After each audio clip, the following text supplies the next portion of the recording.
Hey folks, how's everybody doing today? Tony Ross coming to you from Ross Law Firm in Denton, Texas. I wanted to talk to y'all about a question that we get every so often, and that is, can you change attorneys in the middle of your case? In other words, can you fire your attorney, or in a criminal case, can you substitute for another attorney?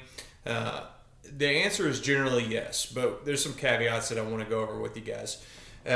Almost every time we talk to somebody who either wants to hire us or is looking at possibly firing their attorney and hiring somebody else, the issue can be resolved if they just contact their attorney.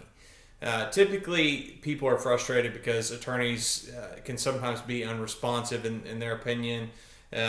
Maybe they didn't get back to them quick enough. Maybe there's just an issue, a communication issue. But typically, if you just reach out to your attorney and express what you're going through, what you're thinking, hey, I'm having some frustration here, I'd like to meet with you, I don't feel like I'm getting the responsiveness that I need.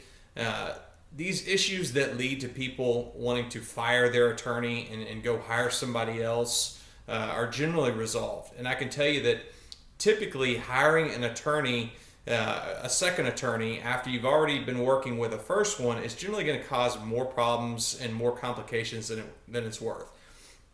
Of course, there's sometimes when it's absolutely the right thing to do. It needs to be done. But the majority of the time, from what I see at least, it's something where a simple email or a couple phone calls to the attorney to let them know that you're concerned about what's going on, the direction that the case is heading, and the communication that you have is just not sufficient. It's not satisfactory to you. Will help resolve a problem, and this applies in both criminal and civil cases. So if you have hired somebody for a DWI, for example, and you just don't feel like your case is going well, you are absolutely entitled to go out and hire another attorney. But again, most of those attorneys, if they're being honest with you, are probably going to tell you that, unless you've just got somebody that doesn't know what they're doing, then it's probably better to stick with that attorney and see if y'all can come to some kind of resolution, some kind of fix. Get the partnership, get the attorney-client relationship working again.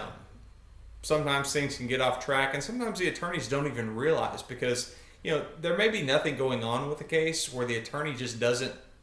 He knows that he doesn't need to contact the client because there's nothing coming up. You don't have any court dates coming up. There's no discovery in to review, anything like that. But as a client, you may not know that, which is understandable.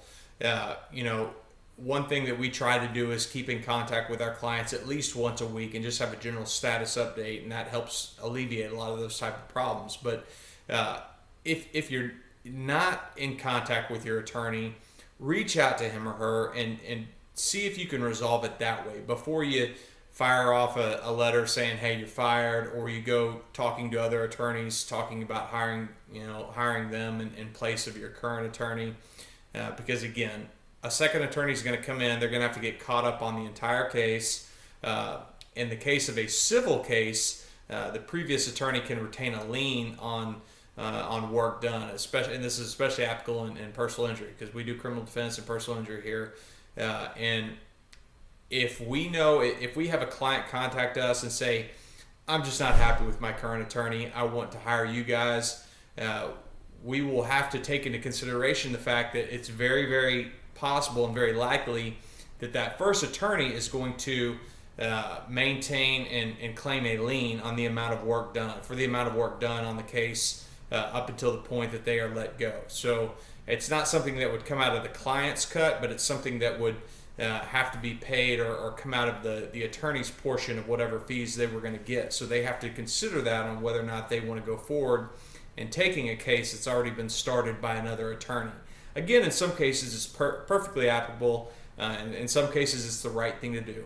But we always caution people to reach out to their current attorneys before they make any decisions like this, because a lot of times these kinds of problems where you think you need to go hire somebody new can be resolved simply by sitting down and talking with your attorney or emailing that attorney and just getting on the same page again. So just wanted to throw that out there. It's an issue that we've dealt with in the last few months a couple of times where people have called us wanting to retain us. And so one of them, we actually took the case. The other one, we directed back to the attorney and said, just work it out. It would be a much, much better result for you. It'd be a smoother case for you. And we think it'd go better if you stick with that attorney. So just some general information for you guys. Hope everybody is doing okay as always. And if you guys have any questions at all, please feel free to call us. Again, my name is Tony Ross with Ross Law Firm here in Denton, Texas. Thank you.